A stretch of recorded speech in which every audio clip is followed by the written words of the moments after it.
याकूब का आम खत और इसका तीसरा बाब और उसकी आयत नंबर 1 से लेकर 12 तक हम पढ़ेंगे। तो देखते हैं कि खुदा का कलाम हमें क्या सिखाना चाहता है।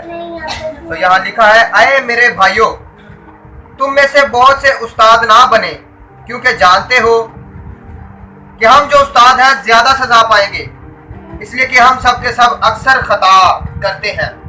कामिल शख्स वो है जो बातों में खता ना करे,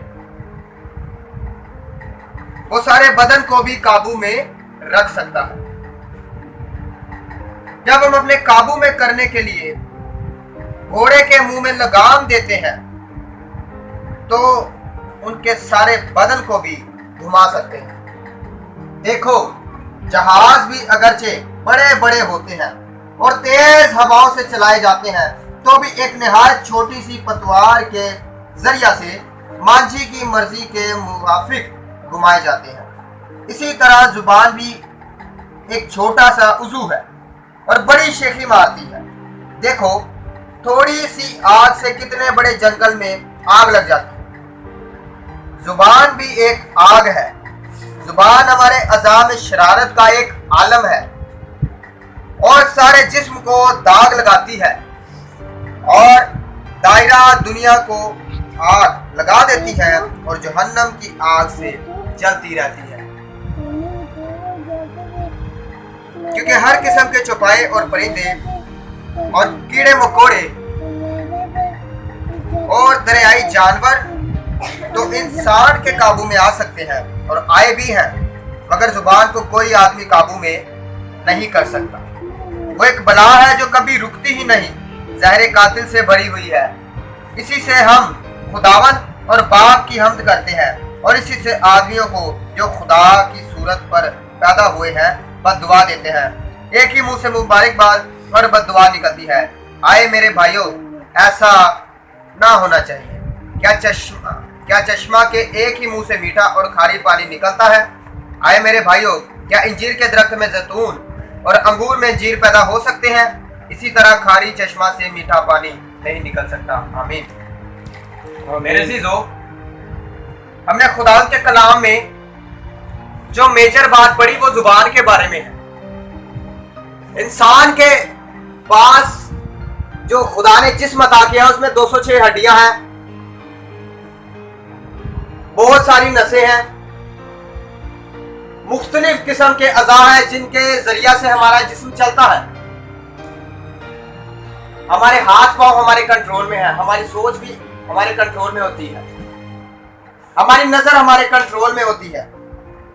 लेकिन मेरे अजीजों, जब इंसान कहीं खड़ा होता है और उसने कुछ सोचा नहीं होता, उसके ज़हन में कोई बात नहीं होती, लेकिन फिर भी उसकी जुबान कुछ बोलती है,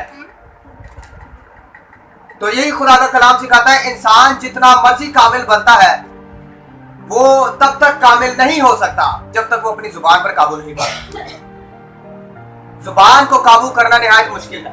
अब देखिए, घोड़े के मुंह में लगाम लगाई जाती है जिसके जरिए से उसे काबू में किया जाता है, और इंसान को भी अपनी पूरी बॉडी को कंट्रोल में लाने के लिए किस पर काबू करना है? अपने मुंह पर, जुबान पर काबू करना।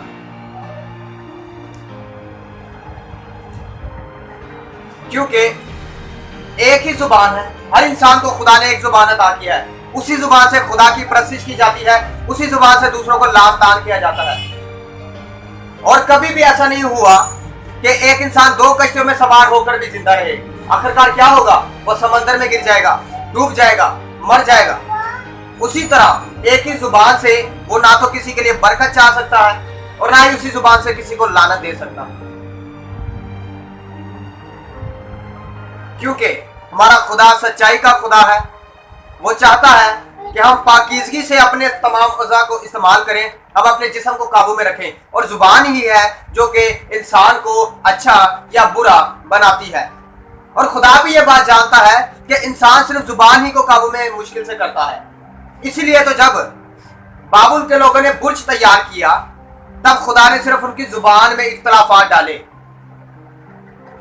क्योंकि जब उनकी जुबानों में इख्तलाफात आए, उनकी बोलियां चेंज होगी, तब वो अपनी जुबान को कंट्रोल में नहीं कर पाए। कोई किसी की जुबान समझ नहीं पाता। सिर्फ जुबान को चेंज करने से देखिए बाबुल का बुर्ज कंप्लीट नहीं होगा। ایک چھوٹی سی زبان کو اس میں تھوڑی تبدیلی لانے سے, اس میں اختلافات لانے سے, اس کی لینگویج چینج کر دینے سے بابل کا برج رک گیا, لوگ کام نہیں کر پائے. اس کے بعد زکریا کو دیکھ لیجیے, جب خدا کا فرشتہ اس کے پاس پیغام لے کر آیا, صرف اس نے اپنی زبان سے کہا کہ میں تو بوڑھا ہو چکا ہوں, مجھے یقین نہیں ہے. اس نے ایسا کہا ہوگا کہ مجھے تو یقین ہی نہیں. یہ اس کی زبان سے الفاظ نکلے. اس کی زبان کے الفاظ نے کیا اس کے لیے مصیبت ڈالی کہ خدا کے فرشتہ نے کہا جب تک تیرے بیٹا نہیں ہوگا تو گونگا نہیں ہوگا. ایسا کیوں ہوا؟ کیونکہ وہ اپنی زبان کو قابو میں نہ کر پایا. آج بھی اس دنیا میں انسان سے یہی خطا ہوتی ہے, ایک دوسرے کو سمجھنے میں غلطی کر دیتے ہیں اور جہاں پر نہیں بولنا ہوتا وہاں پر بول دیتے ہیں, زبان کو قابو میں نہیں کر پاتے. رشتوں میں اختلافات آتے ہیں, گھرانے میں اختلافات آتے ہیں, دوستی میں اختلافات آتے ہیں, باپ اور بیٹے میں اختلافات آتے ہیں, ماں اور بیٹی میں اختلافات آتے ہیں. کیوں؟ صرف زبان کی وجہ سے. زبان ہمارے تمام کریکٹر کو خراب کرتی ہے, ہماری تمام زندگیوں کو خراب کر کے رکھ دیتی. جس طرح بابل کا پروجیکٹ رک گیا, زکریا گونگا ہو گیا, کس کی وجہ سے؟ ایک چھوٹے سے عضو, زبان کی وجہ سے. صرف وہ زبان کو قابو میں نہ کر. زکریا نے کیوں کھویا؟ اس نے اپنی زبان کیوں کھوئی؟ اس نے وہ گونگا کیوں ہو گیا؟ کیونکہ اس کے اندر صبر کی کمی تھی. اگر اس کے اندر تحمل ہوتا تو وہ سوچتا میں یہ بات نہ کروں, میں تھوڑا صبر رکھوں, تو وہ گونگا نہ ہوتا. بابل کے لوگ, ان کی سوچ اچھی نہیں تھی, نیت اچھی نہیں تھی, جس وجہ سے ان کے اچھے تھاٹس نہیں تھے. وہ کوئی نیک کام نہیں کر رہے تھے, جس وجہ سے ان کی زبان میں اختلاف آ رہا ہے. اس سے آپ یہ جان لیجیے کہ زبان کب ان کنٹرول ہوتی ہے, کب قابو میں نہیں ہوتی؟ جب انسان میں روح کے پھلوں کی کمی ہوتی ہے. ان کے کوئی نیک خیال نہیں تھا بابل کے لوگوں کا, وہ کسی نیک خیال سے کام نہیں کرتے, اور نیکی جو ہے وہ ایک روح کا پھل ہے. اور اس کے بعد زکریا, اس کے اندر صبر تحمل کی کمی تھی, وہ بھی ایک روح کا پھل ہے. یعنی کہ انسان کو اگر اپنی زندگی میں زبان پر قابو پانا ہے تو اس کے اندر روح کے 9 پھل ہونے چاہیے, کیونکہ خدا ہماری زندگیوں کے اندر پھل ڈھونڈتا ہے. اور میرے عزیزو, جس کے اندر روح کے 9 پھل پائے جاتے ہیں وہ اپنی زبان پر قابو کر لیتا ہے, اور جو زبان پر قابو کر لیتا ہے وہ پوری باڈی پر قابو کر لیتا ہے, اور وہ کامل شخص بن جاتا ہے, اور وہ خدا کے نزدیک پہنچ جاتا ہے. کیونکہ میرے عزیزو, روح کے پھل ایسے 9 پھل ہیں جس کے وسیلہ سے انسان کو روح کی بھی مکمل خوراک ملتی ہے, وہ روحانیت میں بڑھتا چلا جاتا ہے, اور وہ خدا کی بادشاہی کے لائق ٹھہرتا ہے. اب روح کے 9 پھل کون سے ہیں؟ محبت, خوشی, اطمینان, تحمل, مہربانی, نیکی, ایمانداری, حلم اور پرہیزگاری. محبت سب سے پہلی بات کیا؟ محبت. اب اگر دیکھا جائے تو خداوند یسوع مسیح سے کسی نے آ کر پوچھا کہ سب سے بڑا حکم کون سا ہے, تو خداوند یسوع مسیح نے کیا کہا کہ تو اپنے سارے دل, اپنی ساری جان اور اپنی ساری طاقت اور عقل سے اپنے خداوند سے کیا کر؟ محبت کر. پہلا بڑا حکم کیا, کس کے بارے میں ہے؟ محبت کے بارے میں. پھر انہوں نے کہا دوسرا بڑا حکم انہوں نے کہا کہ تو اپنے پڑوسی کو اپنی مانند محبت کر. یعنی کہ جو پہلے بڑے 2 حکم ہیں وہ ہے ہی محبت کے بارے میں. محبت کرنا ضروری ہے اپنے پڑوسی سے, اپنے بہن بھائیوں سے, اپنے بزرگوں سے, اپنے بڑوں سے. معاشرے میں آپ جن سے ملاقات کرتے ہیں, اگر آپ کسی کو ضرورت مند سمجھتے ہیں اس سے محبت. یہ نہیں کہ اگر آپ کے پاس اچھی چیز ہے اور آپ کے پڑوسی کو ضرورت ہے تو آپ ناقص چیز نکال کر دیں, یہ محبت نہیں. محبت یہ ہے کہ جو چیز آپ کو پسند ہے وہ اپنی چیز آپ اپنے پڑوسی کو دے رہے ہیں, اس کی مدد کر رہے ہیں, یہ ہے محبت. کسی کے دکھ میں شریک ہوتے ہیں, یہ ہے محبت. اور یہ روح کا پھل خدا ہماری زندگی میں چاہتا ہے. اور خدا سے محبت کب ہوگی؟ جب ہم دعا زیادہ کرتے ہیں. دعا زیادہ کرتے تڑپ پیدا ہوتی ہے, پھر ہم کلام کو پڑھتے ہیں. کلام کو پڑھتے ہمارے اندر ایک بھوک پیدا ہوتی ہے, ایک پیاس پیدا ہوتی ہے, ہم کلام کو بار بار پڑھتے ہیں, زیادہ وقت پڑھتے ہیں, خدا کے کلام کو جاننے کی کوشش کرتے ہیں. یہ ہماری خدا کے لیے محبت ہے. اور جب یہ پہلا پھل آ جاتا ہے, ہم स्टेप की तरफ बढ़ रहे हैं कि हम अपनी जुबान को कंट्रोल में करने का। फिर दूसरा है खुशी। दूसरा बड़ा रूह का फल क्या है? खुशी। दाऊद नबी ने 100 ज़बूर में कहा है कि ऐ अहले ज़मीन सब खुदावंद के हुजूर खुशी का नारा मारो, यानी कि खुदावंद ये नहीं चाहता कि जब हम उसकी इबादत करते हैं तब हम मायूस होकर उसके पास आए। खुदावंद यही चाहता है कि जब हम उसके पास जाएं तब खुश होकर जाएं। ये नहीं कि अगर घर में कोई मेहमान आ गया है, घर में पहले खुश बैठे, जब मेहमान आया है तब जानबूझकर लड़ाई डालना, एक दूसरे के साथ मायूसी से पेश आना, गुस्से से पेश आना और नाखुश रहना, ये चीजें खुदा को नहीं पसंद। जब हम नाखुश होने की कोशिश करेंगे तब हमारी जुबान ज्यादा चलने की कोशिश करेगी। जब हम मायूस चेहरा बनाएंगे और हमसे कोई बात करेगा तो हम गुस्से में आएंगे, हमारी जुबान ज्यादा चलेगी और जुबान अच्छे तरीके से नहीं, बुरे अंदाज में चलेगी। तो क्या करना है? खुश रहना है, क्योंकि खुदा उनका कलाम हमें यही सिखाता है कि हर वक्त खुश रहो, बिला नागा दुआ करो। दुआ करने की जरूरत है, तब हम खुश रहेंगे और हमारा दूसरा रूह का फल भी कंप्लीट हो जाएगा। और तीसरा है इत्मीनान, सबर। हम जबूर भी गाते हैं, जबूर नंबर 40, मैं सबर दे नाला आशा के यहोवा दी करदा सा इंतजारी। सबर के साथ किसी भी काम में जल्दबाजी करने की जरूरत नहीं, थोड़ा सबर करें, इत्मीनान रखें। आप सोचते हो कि हमारी जिंदगी में यह काम नहीं हो रहा, क्यों नहीं हो रहा? हम उसकी वजह से गुस्से में आ जाते हो, अब अपना दिमाग उल्टा सीधा चलाते हो, हम अपनी सोच को इधर उधर घुमाते हो और हम अपने रिश्तों में, अपनी जिंदगियों में इख्तलाफात डालते हो और हमारी जुबान ज्यादा चलती हो। सिर्फ क्यों? हमारे जिंदगी में इत्मीनान नहीं, सब्र नहीं। लेकिन जब हम खुदा पर तवक्कल रखेंगे, और खुदा हमारा कब काम करता है? जब हम अपने खुदा पर ईमान रखते हैं।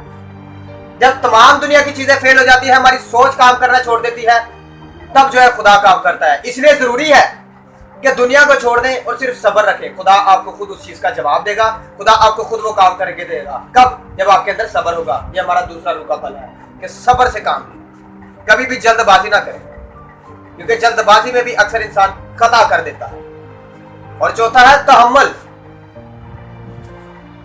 उसमें भी जल्दबाजी की जरूरत नहीं, हर काम तहम्मुल से, प्यार से, आराम से करें, अपनी जिंदगी में सुकून लाएं।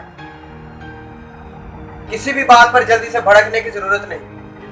अगर कोई आपसे बुरा चाहता है, कोई आपके साथ बुरा करता है, जरूरी ये नहीं कि आप ही उसके साथ बुरा करें, बल्कि खुदा पर छोड़ दें। दाऊद नबी, उसके साथ साउल बुरा करता था, लेकिन उसने तो नहीं सोचा कि मैं इसका सर काट दूं। खुदा ने बार बार दाऊद नबी को मौके दिए कि वो साउल को मार दे, लेकिन दाऊद नबी ने ऐसा कुछ नहीं किया। सब्र से काम लिया, तहम्मुल से काम लिया। खुदा ने खुद साउल को उसके ही हाथों मारा। क्यों? क्योंकि उसके बंदा ने तहम्मुल से काम लिया।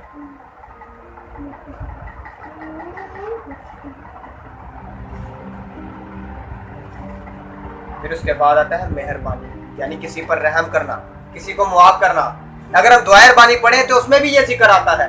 हम खुद दुआ करते हैं कि जिस तरह हमने अपने कसूरवारों को माफ किया, तू भी हमारे कसूरों में मुआफ कर। लेकिन अगर हम अपनी जिंदगी पर गौर करें, हम अपनी जिंदगी में पता नहीं एक दिन में कितने गुनाह कर देते हैं। हम कितने लोगों से हमसे माफी मांगने आते हैं, उनसे गलती हुई होती है, लेकिन हम उन्हें मुआफ नहीं करते। हमसे कोई गलती हुई, हम किसी से मुआफी मांगने नहीं जाते। जब हम ये काम नहीं करते तो मेरे अजीजों, हम जो दुआए रबानी पढ़ते हैं वो हमारे लिए गुनाह बनकर हमारे सामने आ जाती है, वो हमारा एक गुनाह बन जाता है। क्यों? क्योंकि हम उसमें ये कहते हैं कि हमने तो मुआफ कर दिया खुदावंद, अब तू हमारी खताएं हमें मुआफ कर दे। लेकिन फिर खुदा हिसाब देखता है कि तूने किसी के कसूर माफ नहीं किए। जब हम किसी के कसूर माफ नहीं करते, हम किसी को माफ करने की कुदरत नहीं रखते, किसी को माफ करना नहीं चाहते, तब क्या होगा? वो आदमी हमसे माफी मांगने आएगा तो हम आगे से उसे 2-4 बातें सुनाएंगे, नहीं तेरी है गलती सी, तेरी है भी गलती सी। हमारी जुबान बुरी इस्तेमाल होगी, यानी कि हमारी जुबान काबू में नहीं। लेकिन जब हम किसी को माफ करने की चाहत अंदर से रखेंगे, किसी के ऊपर मेहरबानी करने की चाहत रखेंगे, तब क्या होगा? वो माफी मांगने आए तो हम उसे कहेंगे ठीक है, मैंने तुझे माफ किया। अच्छे काम के लिए जुबान इस्तेमाल है, यानी कि जुबान पर काबू आ रहा है। मेहरबानी की जरूरत है। और उसके बाद नेकी, नेक काम करने की जरूरत है।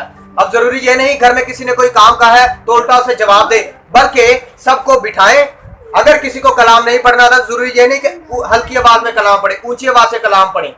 आपकी जुबान किस लिए इस्तेमाल हो रही? कलाम पढ़ने के लिए इस्तेमाल हो रही है।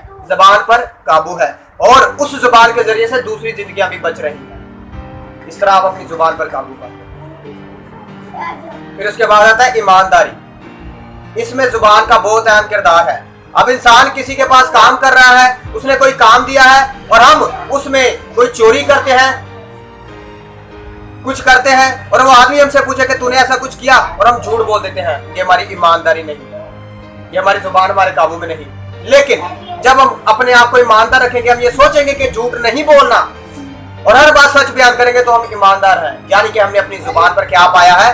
काबू पाया। उसके बाद हिल्म, यानी कि हलीम बनना है, फरोतन बनना है। और आखिरी है परहेजगारी, कि हर बात में परहेज करना, सब्र करना है, बुरी आदतों को छोड़ने की कोशिश करनी है। और ये सब रूह के 9 फल कब कंप्लीट हो गए? जब हम खुदा से कुव्वत मांगेंगे, दुआ करेंगे, ज्यादा से ज्यादा दुआ करेंगे। जब हम दुआ करेंगे, हमारा खुदा हमें कुव्वत अता करेगा। हम ईमानदार भी बनेंगे, हम नेक भी बनेंगे, हम हलीम भी बनेंगे, हम परहेजगार भी बनेंगे, हमारे अंदर मोहब्बत भी पैदा होगी, हम खुश भी रहेंगे, हमारे अंदर तहम्मुल भी होगा, हमारे अंदर इत्मीनान भी पाया जाएगा, रूह के 9 फल कंप्लीट हो जाएंगे और हमारा फिर अपनी जुबान पर काबू आ जाएगा। और हमारी जो जुबान अजू, जो कि हमारी जिंदगी में आग लगाती है, घरानों में आग लगाती है, वो उसके ऊपर हम काबू पा लेंगे और हम कामिल इंसान बन जाएंगे और हम खुदा की आसमान की बादशाही के लायक ठहरेंगे। तो खुदा आपको और मुझे इस कलाम के वसीला से बड़ी बरकत दे। आमीन।